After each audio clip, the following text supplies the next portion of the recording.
आज मु आपण को एमिति घटना कहबी आपण को हुए तो ये विचलित करिपारे आपण को मिछ भी लागिपारे किंतु यह एक सत घटना। एक गाँव रे एक साप एक मनीष छुआ को जन्म देला।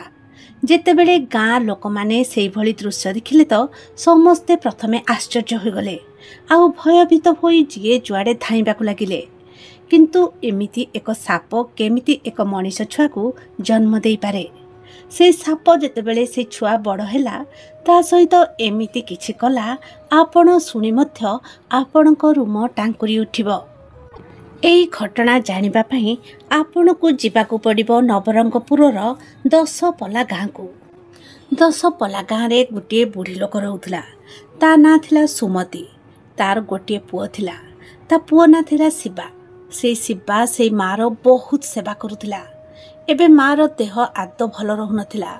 से बहुत बुढ़ी हबाकू लागिथिला आउ सेई पुओ तार जत्न नेउथिला।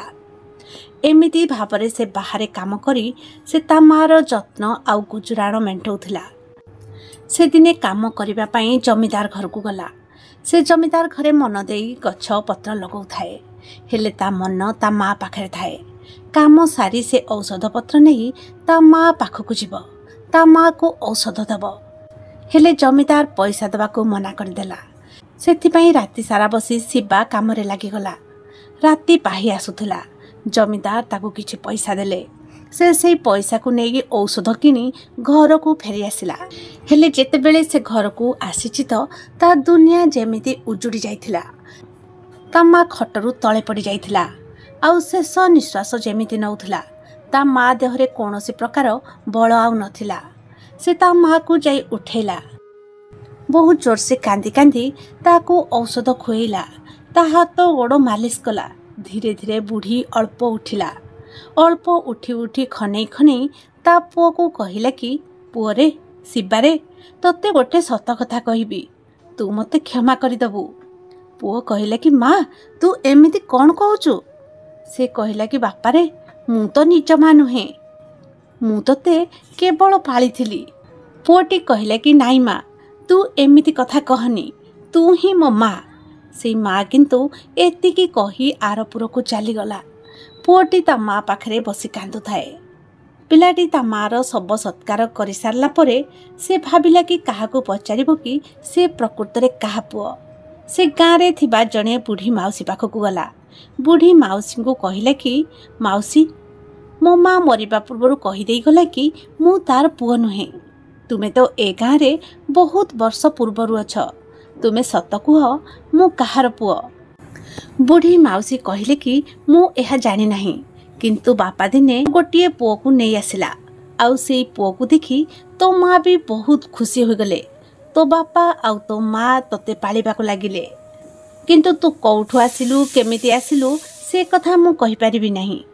किंतु एमिति दिने एक घटना घटिला। गाँ भीतर को गोटे विराट काय साप पशि आसिला। लोक माने भयरे एणे तेणे दौड़ाकू लागिले। किंतु जेतेबेले शिवा आगरे सेई सापर नजर पड़िला तो सेई साप भी धीर स्थिर होई बसी रहिला। शिवा पाखकू धीरे धीरे आसी शिवा पाखरे बसीगला। से शिवा को किछि भी करू नथिला। शिवा सेई साप को देखी काहे केजानी तार निचरपण आसीगला। से मध्य साप को देखी चाही रहिला। किछि समय परे साप कुआडे उभान होईगला। गाँ लोक माने भयरे जे जुआडे छिनचतर होई दौड़ी जाइथिले। धीरे धीरे से माने फेरिले तो जणे बुढ़ा लोक कहिला कि शिवा मु जेतिकी तो बापा पाखरु सुनिथिली कि तू एक सापर पुओ। तोते एक साप जंगल रे जन्म देई कुआडे चलीगला आउ जीवा पूर्वरु तो बापा हाथ रे ताकू टेकी देइथिला। एक कथा सुनी शिवार पाद तलू माटी खसी आसिला। से निजको भी विश्वास करि पारलानी कि से गोटे सापर पुओ बोली। तेनु से धीरे धीरे से जंगल आड़कू जो जंगल रुकी ता बापा ताकू नेइकी आसीथिले सेई जंगल आड़कू गला। सेई जंगल रे से जणे साधु बाबा को देखिला। सेई साधु बाबा को से पचारिला कि एहा केमिति संभव। साधु बाबा कहिले कि मु एई कथा जाने। एबे सुन से साप जणे साधारण साप नथिला। से थिला जणे रानी। महाराज बड़ रानी को बहुत भल पाउथिले। विवाहर किछि वर्ष गला परे मध्य तांकर किछि पिलापिली हेलेनी। तेणु राज्य समस्ते व्यस्त हो पड़े। राजा माँ, राजा भौणी और अन्य बंधुबांधव माने राजा को परामर्श देले कि से आउ थे विवाह करने। महाराणी विवाहर 5-6 वर्ष बीती जाइथिले भी पिला पुली हो नथिला। तेणु से महाराज को किछि भी कहि पारले नहीं। महाराज आउ एक झील को विवाह करनेले। से झील आउ ता माँ आसी राजा घरे रहूथिले। एमिति होई 1 वर्ष बीतीगला। एबे बड़ राणी गर्भवती हेले। तांको सान जा तांको माँ को जाई सब खबर देला। तांको माँ कहिले कि झील देख, जदि बड़ राणी पुत्र संतान जन्म करिवे बा कोनोसी संतान जन्म करिवे तेबे महाराज निश्चय भावरे तांको ही बेसी भल पाइबे। तोते आउ से भल पाइबे नहीं। तेणु आमको किछि करिबाको पड़िबो। तापरे सान राणी आउ तांको माँ मिसी जणे तांत्रिक पाखकु गले। तांत्रिक जनक तांको किछि औषध देले। से औषध बड़ राणी को खुआइबा परे बड़ राणी एक विराट बड़ सापरे परिणत होई गले। से जेतेबेले विराट बड़ सापरे परिणत होई गले तो से डरी गले। राजा एक कथा देखिले निश्चय मारिदेबे। तेणु से लुचि जंगल भितर को पळै आसिले। लुचि लुचि जंगल भितर थिले।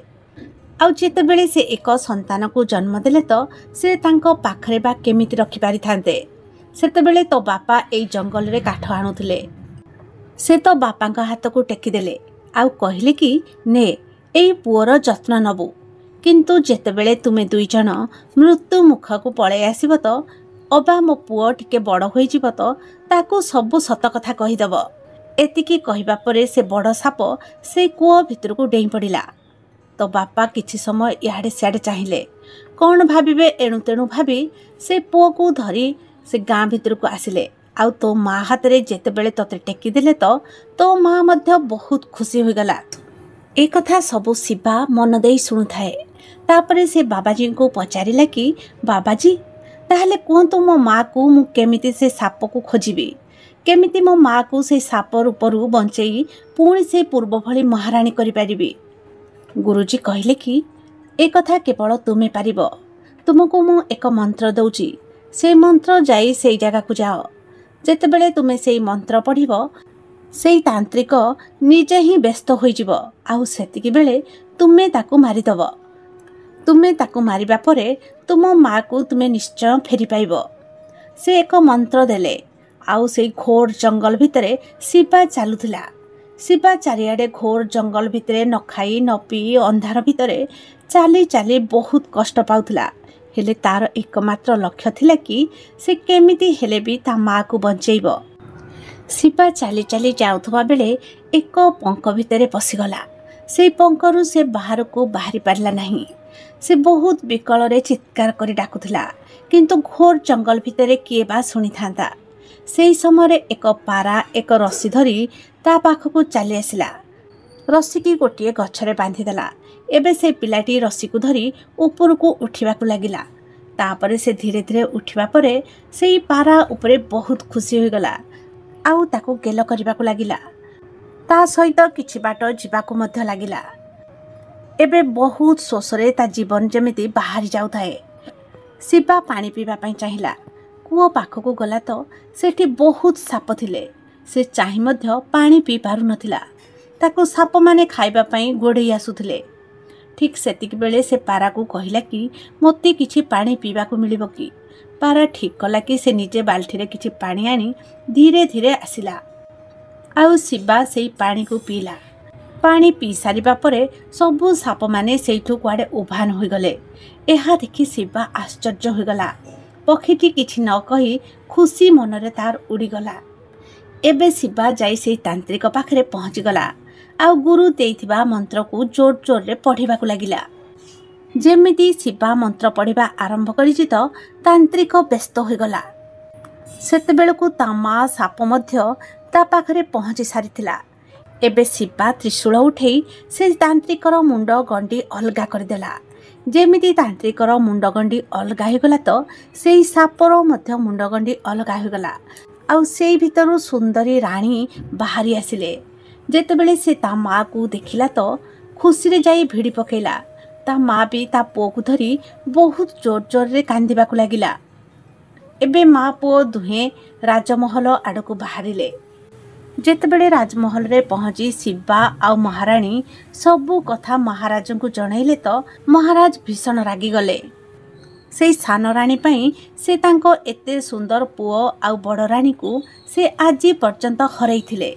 एबे से सांगे सांगे आदेश देले कि सान राणी आउ तांको माँ को सबुदिन पई कारागार रे बंदी करि दियो। किंतु बड़ राणी तांको पाद धरी पकेइले, कहिले कि महाराज एहा तांकर उचित दंड हेब नाही, तांको राज्यरू बाहर करि दियो, तांको पई एहा उपयुक्त दंड हब। तापरे महाराज सान राणी आउ तांको माँ को बाहर करदेले। आउ एते दिन परे से तांको पुओ को पाई बहुत गेल कले। अल्प दिन भितरे मध्य से तांको पुओ को राजसिंहासन देदेले। एबे महाराज महाराणी आउ तांको पुओ समस्ते खुशी रे रहिबाकु लागिले। किछि वर्ष परे से राजकुमार शिवा को अति सुंदर झिया सहित मध्य बाहाघर करि दियागला। एबे सान राणी आउ तांको माँ जंगल भितरे एणे तेणे घुरी बुलुचंती। निश्चय कर्मर फल समस्ते दिने ना दिने निश्चय पाइबे। सान राणी जदि सेतेबेले बड़ राणीकर जत्न नहीं थांते, तांको पुओ को निज पुओ भली पाली थांते, हुए तो आज समस्ते मिसी सुखरे राजमहल रे दिन कटौ थांते। तो कहानीटी एतिकी थिला। कहानीटी आपनको केमिति लागिला निश्चय जणैबे। रहुछि जय जगन्नाथ।